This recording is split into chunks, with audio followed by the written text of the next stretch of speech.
Hello, Rick. And how are you? Hey, I'm doing great, man. What's up? This is awesome. Really appreciate you hopping on today. This is such a pleasure, man. How's everything been going? Yeah, good. I've been very busy, believe it or not. I just did my first in-person art shows down in Southern Florida. That was that was pretty interesting. I think people were really hungry to get out there and do something, and I'm glad I could be part of it.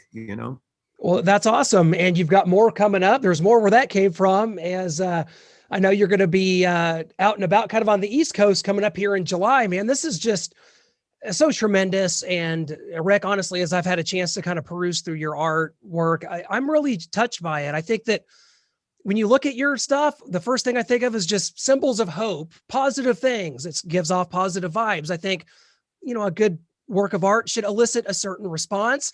In this case, a very positive one, man. I really like what you do, my friend.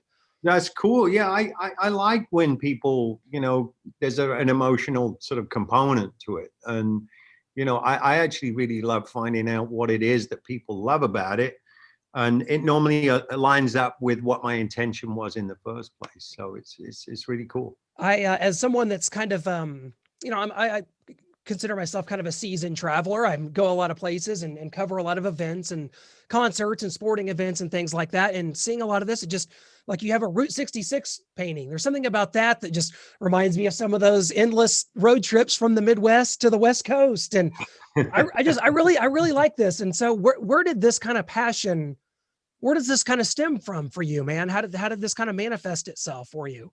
Well, I started out. I was really into art when I was a kid, and then I discovered photography and music, and then when my youngest was born, she's 10 now. We started painting together, and it kind of reignited my passion for painting. So, and then when I got involved with Wentworth Gallery, it just really opened up the horizon for me, and that's when I embarked upon doing all the Legend series, which these are all incredible musicians that inspired me, when I was growing up, and I probably wouldn't be doing what I'm doing today if I hadn't encountered them. And your latest one was Eddie Van Halen, which is very appropriate, obviously, having lost him, in the past year, which seems unbelievable almost now. It still seems kind of surreal. Just talk about that painting and what it means to you and kind of what Eddie's playing meant to you, because something kind of subtle, and I think you see this in a lot of your Legends work, is that, it's a black and white, and then you have one little suggestion of color, which of course is the Frankenstrat guitar in this case that you see just the corner of.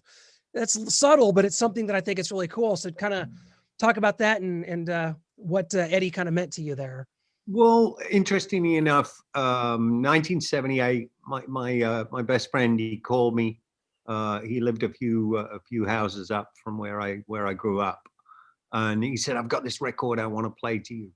So I went over, and he played me the first Van Halen record for the first time, and I was just completely blown away. I'd never heard playing like it in my life.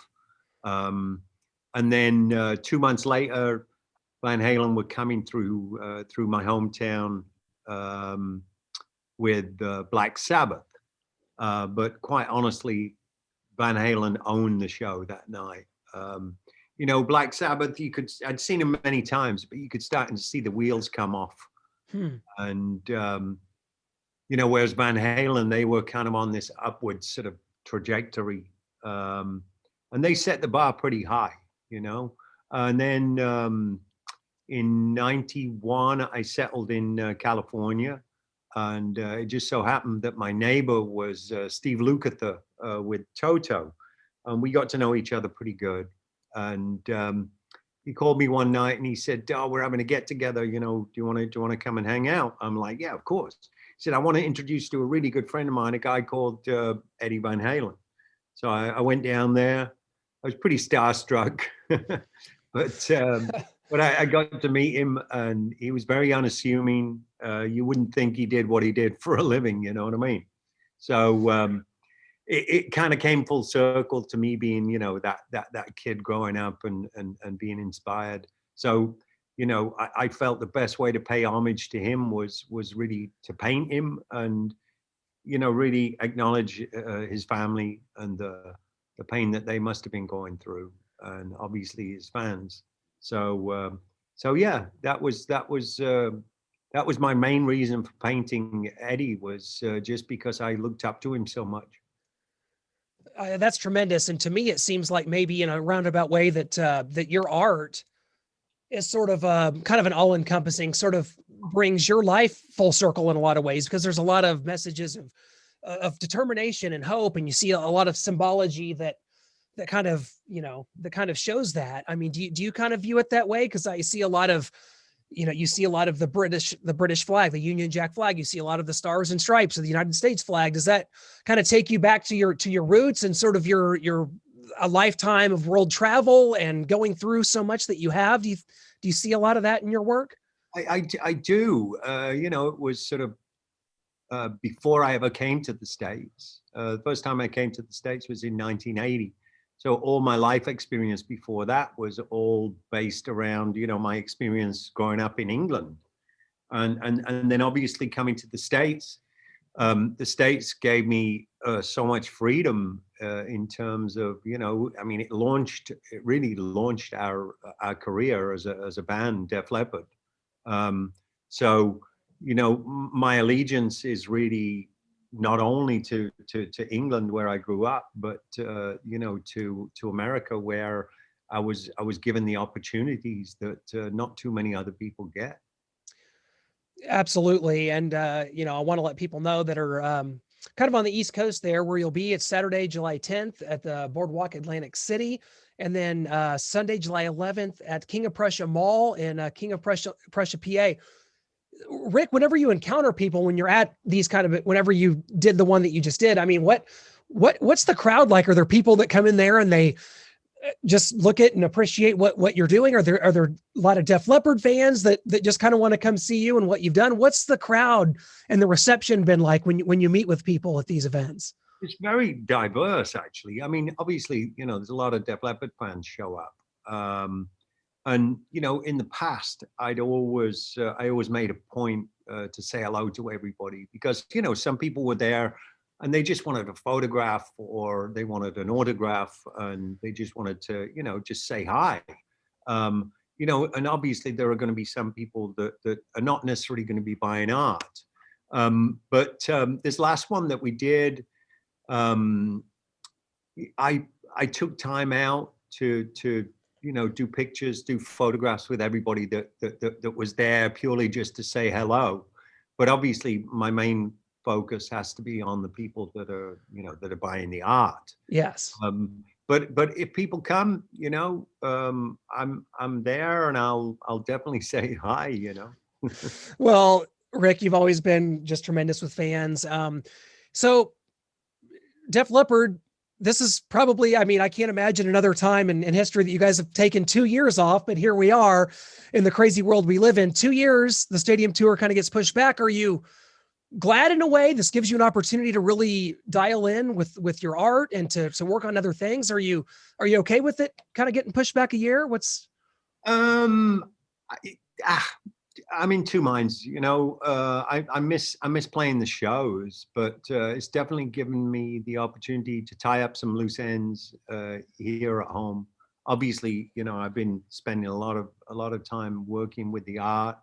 I've been helping my wife out with her music, and there's always stuff to do. I mean, the last time I took any time off was 2010. So this was a great opportunity for me to kind of do all those things that I always wanted to do. So I know it's been terrible for most people, but for me, there was definitely a silver lining in terms of, just being able to be around the family and just be here at home and doing the things that I wanted to do for myself. Well, it's not all, mum's not the word for the Def Leppard camp. Of course, you guys just released the Volume 3 box set, which is available now. And I think there's going to be 4 of these. This is a tremendous packaging, and I want everyone to go to defleppard.com right now. You can get it. at least, I mean, having this release come out, I think that's a really cool thing for the summer. And this is it's a really neat item. You can get, get the kind of some vinyl pressings. There's a lot to this box set, and there's going to be 4 of them, as I understand. That's right. Again, it's something that we would never necessarily have gotten around to had we not had this time off. And Joe in particular, he's really into the detail of it. Him sort of remembering when he was growing up and the things that he loved about, an album cover. A lot of people won't remember what album covers are, but yeah, I mean, everything we learned about the artists that we loved, it was basically reading, the vinyl sleeve cover to cover, and I kind of missed that. So this is an attempt to kind of bring that back a little bit. Well, it just seems to me like just because I've seen Def Leppard live so many times in the last 20 years that the trajectory of the band has only been going up from the release of Euphoria to where we're at today. I think I saw you guys at the Missouri State Fair in 2000, and in 2022, I'm going to see you guys here at the baseball stadium here in Kansas City. This is not that Def Leppard ever had to reinvent itself, but you guys have just been on an upward trajectory. You have to be really excited where the band is right now, where the viability is as big as it's ever been, even in the heyday of the 80s. It's unbelievable. No, it's true. And the demographic just keeps getting bigger and bigger, younger people getting on board and discovering us, whether that's because their parents were huge Def Leppard fans. I'm not sure, but it seems the further into our career we get, this Indian summer kind of gets longer and longer. Yeah, no, it absolutely does. I mean, when you guys come out for that first show and things get going in the next summer, I mean, what's it going to mean to you personally? Will you ever take for granted being on a stage again? I don't think so. I'm not going to be doing this forever. And I think, it's interesting. People ask me things like, do you mind if I bother you? Am I bothering you? And I'm like, well, no. I mean, it's when people stop asking you that's when you have real problems. So, so I figure, I'm in this blessed sort of situation with my career.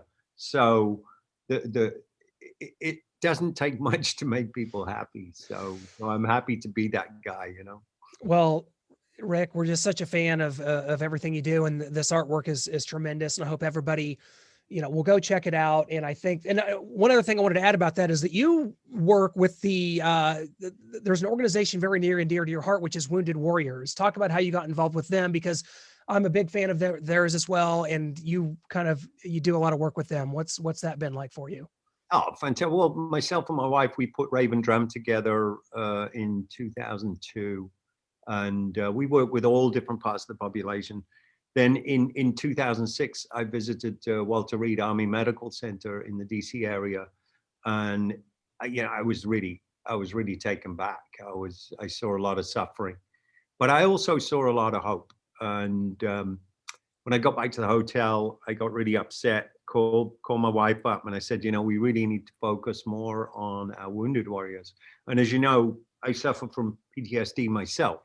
So it was a perfect match, because I saw some of the traits. I saw some of the more destructive traits. I saw some of the triggers in other people. So, we set up Project Resiliency, and it's been so rewarding, being of service and being able to give back in that way. And through the years, I've met a lot of people from Wounded Warrior Project. So, that's it's part of my life. I know so many warriors that I keep in touch with on a daily basis. So it's just one of those things that's very rewarding to me. That means so much. That's awesome and so well said. And just having an avenue for people to cope in general. We've learned over the last year that, PTSD, mental health, things need to be taken very seriously, even in the midst of pandemics and things like that. So that's tremendous. Rick, I got to get you out of here, man. But before we do, we got to hit you with our final four drum roll, 4 quick questions, fun ones, and you just give us whatever comes to mind. Sound good? Yeah. What is the last concert that you attended as a fan before COVID, I guess? If you can remember. Yes, I can. Allman Betts Band, Brooklyn Bowl. It was actually their first concert. And I actually got to know all of them really well. So we keep in touch to this day. That is tremendous. I love that. Do you have, or did you have, or do you currently have a favorite artist or style of art that you kind of prefer outside of your own realm? Well, I just started working with a good friend of mine of 30 years, a guy called DJ Ravi Drums, and Yeah. we just did an event down in Tampa. It's basically electronic dance music and pop music and rock music in a mashup sort of sense, and then the two of us both play live drums over the top of it, which is really exciting. If people go to my Instagram, it's Rick Allen Live. They go to Rick Allen Live. There's a few posts up there, just simple posts, you know, from a phone, but they'll kind of get an idea of what I've been doing with Ravi.